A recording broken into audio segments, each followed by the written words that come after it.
السلام عليكم ورحمة الله وبركاته، والصلاة والسلام على سيدنا محمد صلى الله عليه وسلم. حبايبي اخواتي في كل مكان، اهلا بيكم. انا جيهان ودي قناتي شغل يدوي جيهان الانصاري. هنجاوب على سؤال الحلقة اللي فاتت قبل ما نبدأ مفرش النهاردة. والسؤال كان بيقول: من النبي الذي حطم أصنام قومه؟ هو النبي إبراهيم عليه السلام. وسؤال حلقة النهاردة: من النبي الذي رزقه الله أولادا وهو كبير في السن؟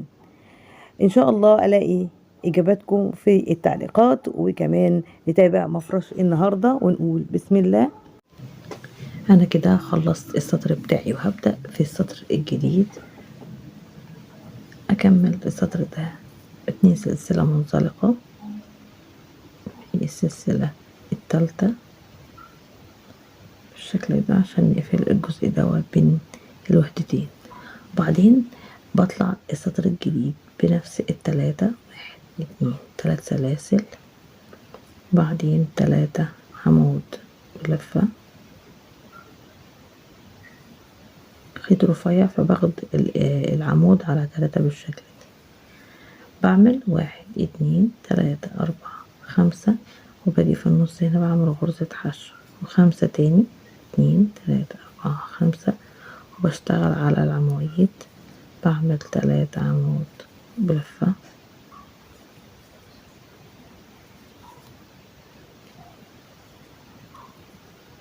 وبعدين 2 سلسلة وبدخل في ال3 سلاسل هنا وبعمل 7 عمود بلفة.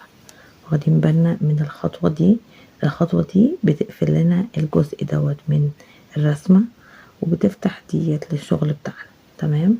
بطلع 7 عمود بلفة كده، 2 3 4 5 6 7، 2 سلسلة وبشتغل على العواميد دي. بعمل 3 عمود بلفة،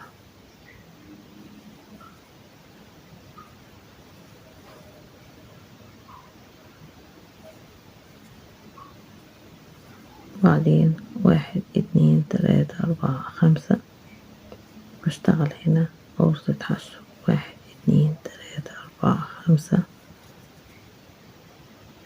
واشتغل 3 عمود بلفة.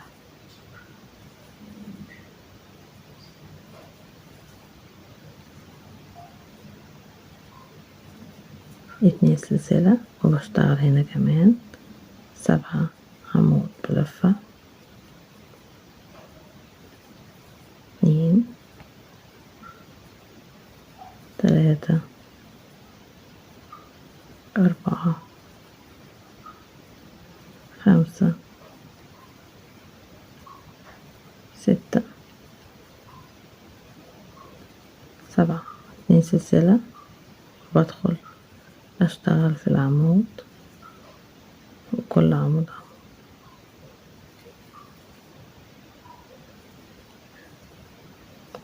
بالشكل ده، 1 2 3 4 5 غرزة حشو، 1 2 3 4 5 غرزة حشو.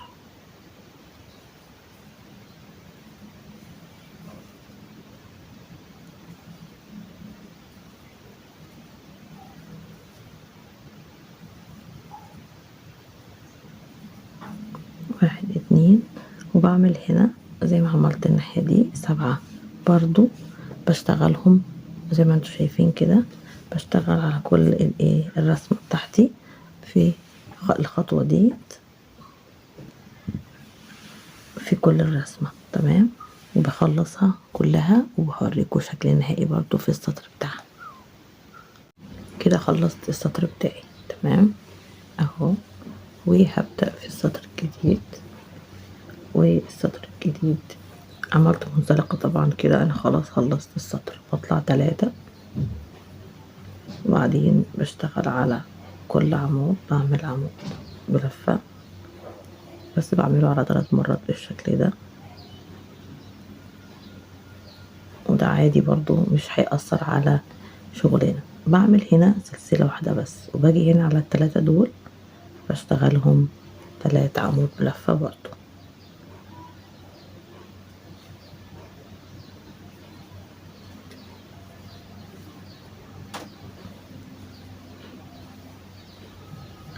3.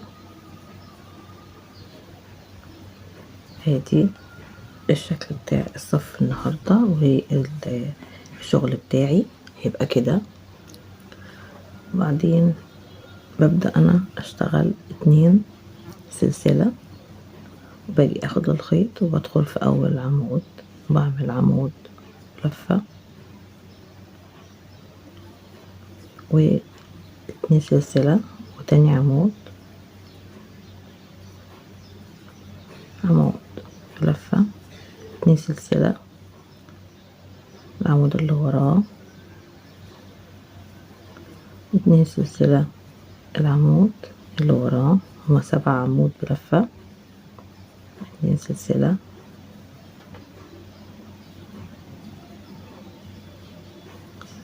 وعمود، 2 سلسلة، عمود، 2 سلسلة، وعمود، 2 سلسلة، وبعمل 3 عمود بلفة بالشكل ده، يعني 1 2 3، وبعدين سلسلة واحدة، برجع هنا على ال3 دول بعمل 3 عمود بلفة. والخطوة دي هي كده انا خلصت الرسمة بتاعت الصف. يبقى كده انا عملته من ناحيتين، ناحية ال3 عمود وناحية الرسمة الوردة بالشكل ده، او السنبلة اللي انا عملتها اهي. طلعت هنا وده قفلتهم بالشكل ده، هنا قفلتهم كده. وبعدين عملت السبع عواميد دول، رسمتهم بالشكل ده وكملت كده مرة 3 سلسلة 3، ومرة 7 عواميد، كل عمود عمود وعمود 2 سلسلة. وبكمل بالطريقة دي، طبعا سهل قوي ما فيهاش حاجة. بكمل لاخر السطر بالشكل ده، مش هيطول معاكم علشان الفيديو ما يطولش ويبقى تقيل. هكمل السطر كله وارجع لكم تاني. جينا هنا اخر السطر وعملنا المنزلقة بتاعتنا. ناخد بالنا دي السلاسل ودي اخر السلاسل اهي، تمام. بندخلها كده، وبعدين في غرزة المنزلقة بندخل وبنكمل بالشكل ده، بنقطع الخيط كده بالطي، تمام. ودي النتيجة بتاعت الشغل بتاعي. لو حسيتي ان في زيادة في الغرز هنا، ممكن تعمليها دور تاني من الغرز كده وتنقصي منها. يعني ممكن تعملي 2 في 1، يعني 2 بدل ما يبقوا 15 يبقوا 7 مثلا، وتشتغلي على نفس الخطوات دي هي. يعني لو حسينا ان في زيادة في الشغل بتاعنا، فجربي زي ما انت عايزة الطريقة اللي تريحك عشان تظبطي معاكي الشغل. ده كلام عشان انا كمان حصل معايا المشكلة دي ونقصت الغرز، فمش مشكلة. احنا بنفسينا بنقدر نتحكم في الغرز بتاعتنا ونتحكم بالشغل بتاعنا، حتى لو كنا لسه مبتدئين، تمام. هقول لكم مقاس ووزن الخيط معايا.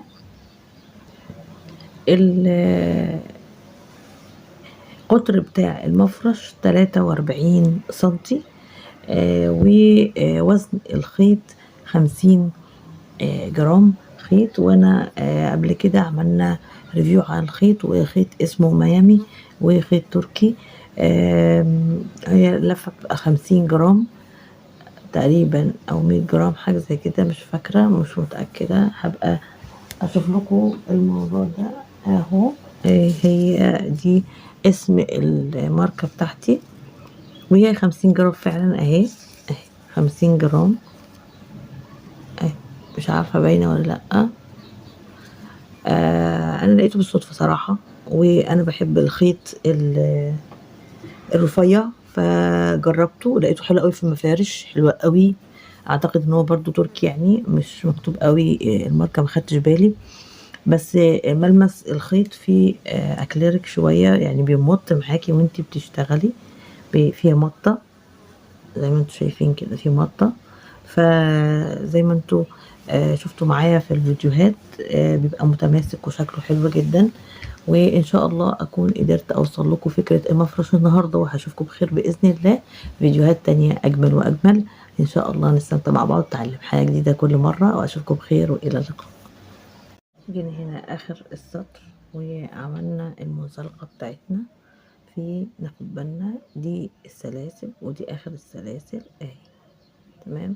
بندخلها كده، وبعدين في غرزة المنزلقة بندخل وبنكمل بالشكل ده، بقطع الخيط كده بالطريق، تمام.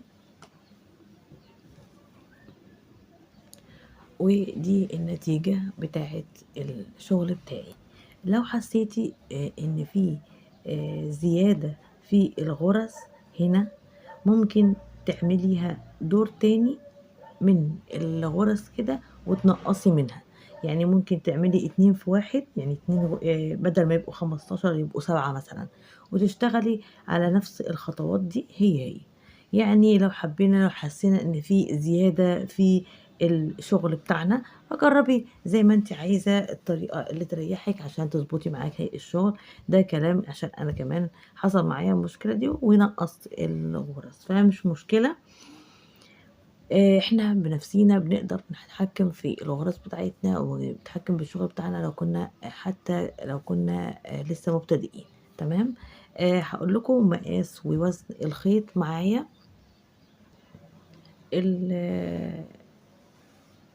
القطر بتاع المفرش 43 سنتي، ووزن الخيط 50 جرام خيط. وانا قبل كده عملنا ريفيو عن الخيط، وخيط اسمه ميامي وخيط تركي. هي لفة بتبقى 50 جرام تقريبا او 100 جرام، حاجة زي كده، مش فاكرة، مش متأكدة. هبقى اشوف لكم الموضوع ده اهو. هي دي اسم الماركة بتاعتي، وهي 50 جرام فعلا اهي. 50 جرام اهي، مش عارفة باينة ولا لأ.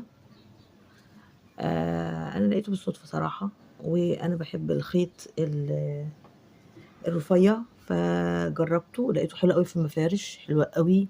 اعتقد ان هو برضو تركي، يعني مش مكتوب قوي الماركة، ما خدتش بالي. بس ملمس الخيط فيه اكليريك شوية، يعني بيمط معاكي وانتي بتشتغلي، فيها مطة زي ما انتوا شايفين كده، في مطة. فزي ما انتوا شفتوا معايا في الفيديوهات، بيبقى متماسك وشكله حلو جدا. وان شاء الله اكون قدرت اوصل لكم فكرة المفرش النهاردة، وهشوفكم بخير باذن الله فيديوهات تانية اجمل واجمل. ان شاء الله نستمتع مع بعض، نتعلم حاجة جديدة كل مرة، واشوفكم بخير والى اللقاء.